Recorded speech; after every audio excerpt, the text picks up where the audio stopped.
Hi, I'm Matt from hockeyreviews.ca, and this is a snapshot review of the Bauer Vapor 1X Lite or 1X Pro Lite gloves. So I haven't bought a pair of Bauer gloves before, and I never really used a pair for player gloves. And I found a pair of these, which are APX2 Pros, on hockeymonkey.ca for about $100 Canadian, and I thought that's a good deal. I liked the colorway because it matches some of the Latvia stuff I have, as well as it's kind of different. I didn't have this colorway in a pair of gloves that I wear, so I figured I'd grab it and see how it is. And then when I got it, I figured, well, I'll see how it compares to the newest one. So the one difference between these two is that this is a 15-inch, this is a 14-inch. So they're a little bit different in size like that. The main point of this snapshot review is to say that newer isn't always better. And I think that's kind of a reoccurring occurrence with Bauer recently. And it's kind of sad in that regard. So both of these gloves, if you look at them side by side, they're actually very hard to tell a difference on. Now, of course, there is difference in graphics. There's difference in where the nylons are. So there's a normal nylon here, then there's like the cable nylon here, where the cable's on the inside. No more jewel for the new 1X lights. People had criticisms of this jewel, and this is that piece I'm talking about. I think it looks pretty good on the APX2 Pros. I thought it looked bad on the 1X where it was here. But besides that, if you look at the backhand, they're actually identical. So they are 4 rolls, as you can see, with a slant on them, and they are the exact same cut. If you look at the thumbs, they are the exact same cut. If you look at the cuff, they are the exact same cut. Fingers, same cut. You're seeing a pattern here.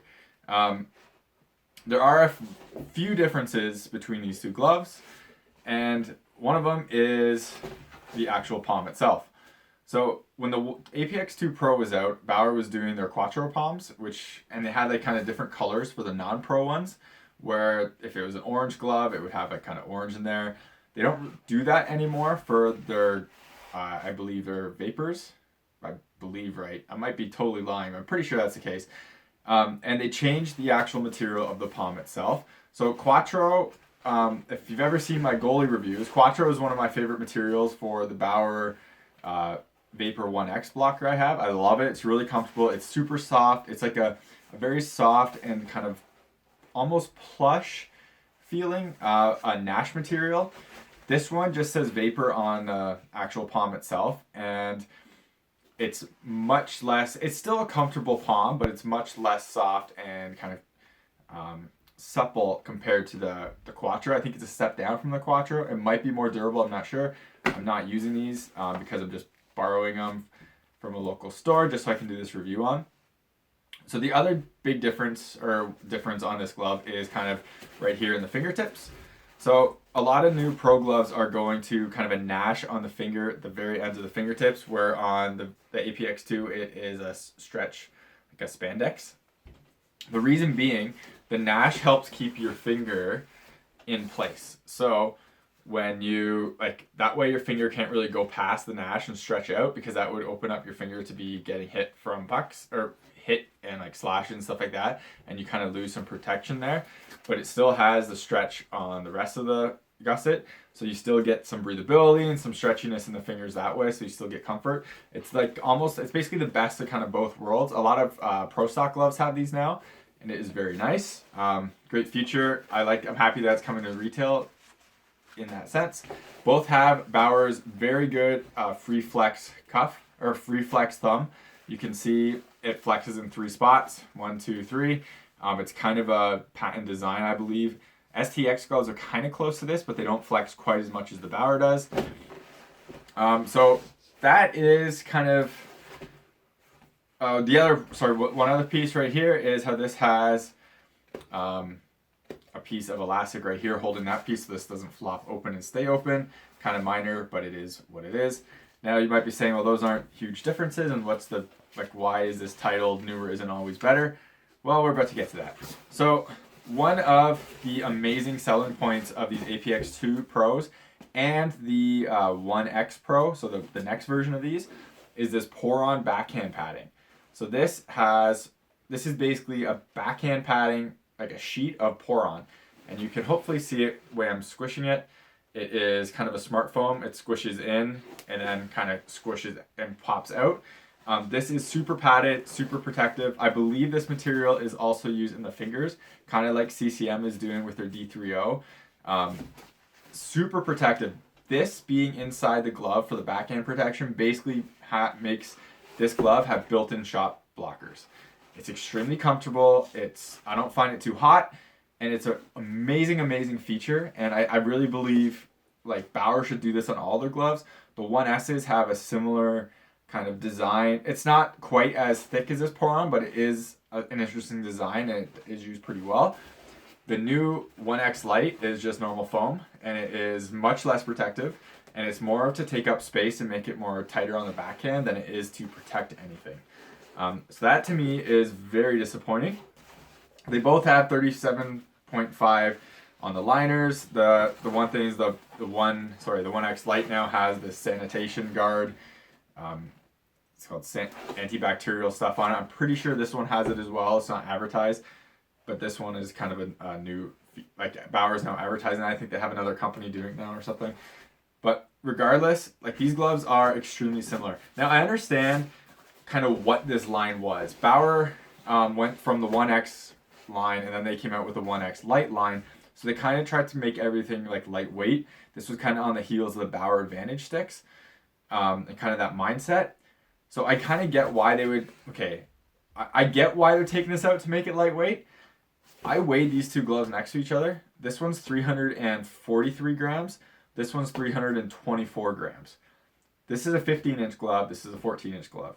So you saved, let's add 10 grams for another inch of finger length or length of the glove. So you saved 10 grams from having an amazing backhand to this. So this is the better glove. And this glove is 2 generations old now. There's the 1X Pro, and then this one came before it, and now we're on the 1X Lite. So this is the kit where I'm kind of saying be wary of what you buy, because the newest and greatest isn't always the best, and Bauer has kind of been doing that recently. Another example is the 2N. I don't have the gloves here.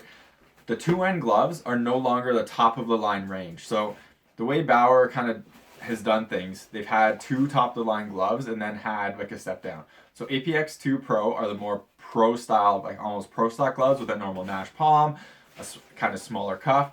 The APX2 would have been a bigger cuff with a more interesting palm with some durability stuff and colors. The 1X Pro is the same way. So below the 1X Pro, because I remember the name, was an X900. So that's a 1 step down from Pro. It didn't have, I don't think it had the 3-piece flex cuff. I think it had a 2-piece. And it was missing some features like some of the Poron features in it. It was a decent glove, but it wasn't, it was like a price point glove and it wasn't top of the line. Now, the Nexus series went from 1N to 2N, but there's no 2N Pro for gloves. So the 2N glove is really the N9000 glove from Nexus from the year before, a generation before. Now it's not a bad glove, but it's no longer a top end glove, and it's really confusing. They did that with their skates. So the new 2N skate is actually somewhere in between like an N9000 and actually I think it is just an N9000. So it's really confusing in that sense, because you lose out on like a bunch of features, but the naming scheme doesn't really carry over. I think Bauer is, I don't know if Bauer's trying to throw a fast one over people, but it's super annoying. I know people are really confused at it. And it's kind of frustrating from my end because Bauer has a lot of technologies that they, and like a lot of technologies that they use in their products that can make things really, their products are really, really good. One being Poron, another thing being the aero foam. So and I mentioned this when I do the reviews of the goalie gear, where it doesn't really overlap between the two kind of material or two like lines. So Vapor has Aerolite and the Supreme has Poron, and it should match over more and be used everywhere and all the time, but it isn't, and it's kind of frustrating. This is kind of like the same case here. This glove is literally this glove without the backhand protection and without the really unique Poron backhand piece. So why buy this glove? I bought this for about $100. Now it's on clearance. It's really hard to find these. You can find 1X Pros for like anywhere from 120 US to 150 Canadian. These I think are $240 right now, and there's no reason to buy this. Buy the 1X Pros. This is a downgraded glove, and it's really frustrating. It's not a bad glove by any means. It's still a really solid glove. Personally, I like this glove for protection and everything better than the current QR Edge, the Alpha. The CCM gloves are pretty close to this on par. I like this glove way better than the True gloves, but it's not anywhere near what this was, and it's really disappointing that Bauer has the ability to make something so awesome, and yet they kind of step it back. So that's about it for this snapshot review of the 1X Pro Lite gloves and how I think Bauer's kind of going backwards, and it's really disappointing. 2 generations old, brand new, same glove, worse features. If you have any questions or comments, please leave them below. And remember, I hate to say this, remember to subscribe to me on YouTube, follow me on Twitter and Instagram. Links are in the description. Helps me get gear so I can do some reviews and demos stuff, and so I can make videos like this and saying watch out for new products sometimes. If you ever make a decision or don't make a decision based on a piece of gear, please, based on a piece of one of my videos or me, please reach out to a manufacturer on social media and let them know. Just help me get stuff like this so I can do reviews on. And the links to all my stuff is in the description. Again, thank you very much for watching, and take it easy.